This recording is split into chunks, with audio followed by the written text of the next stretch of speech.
up guys, welcome back to the tutorial. In this video I'm going to show you how to use WeTransfer to transfer files for free.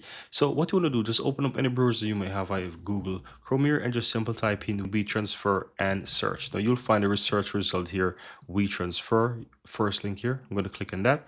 Now once I'm over to this website, you will, if you're visiting it for the first time, you just need to accept terms and so forth. Click and accept there as well. And now on the left hand side you will see where you have all these details here where you can basically share whatever. You can share by file, you can share by folder as well, so whichever option. No, so what I'm going to do, I'm going to choose the option to upload a file here. So I'm going to click on add file. You can choose a folder if you so desire. I'm going to go to desktop and find that file. This is a text file, open it, and here you can see that the file is added. Now from here you want to enter both email address, your email address and the to email address. So that could be, for example, I'm going to make up something here. So let's say that's the email address I want to send it to, and I'm going to create, and I'm going to choose an email address as well. So I'm going to make up something here as well, and let's say this is my email address. Now all I have to do now, I can choose to write a message, and I can choose the expiry date, right? So I can choose if it's going to be 1 day, 3 day, 1 day or 3 day. If you have one of those paid subscription, you can set it for even longer. That can be 7 day, 30 days, 60 days, and even up to a year. So all you have to do is just basically choose whichever one you want. So let's say this is for 3 days, right?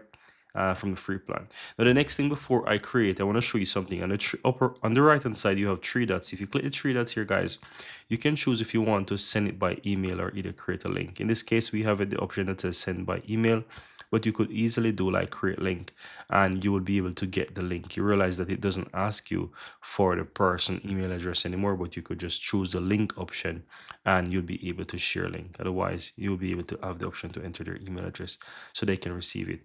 You can choose a verification option as well. They have track downloads and they have anonymous download, right? They have appearance, and all of these are in the paid subscription as well, right? You can even set something to request payment as well if you want someone to even pay. So you can even set that and they'll be able to pay for this particular product as well, right? So this is something that you can really go ahead and choose if you want to do that option as well.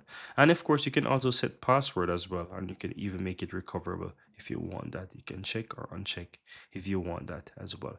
But once you do that, guys, once you select, just go ahead and just simply go ahead and click and continue, and you'll be able to choose again here how you want to do it. Track downloads or anonymous, you can choose. The track downloads you have to pay for, you ensure that you have a paid subscription, but for anonymous you just have that for free. You click on that and you get the link, and yeah, you basically will receive verification, go to your email and so forth and so forth. But once you do that, you'll have your link and you can easily go ahead and basically share that with whosoever you want to. And that's it, guys. Very easy and very simple.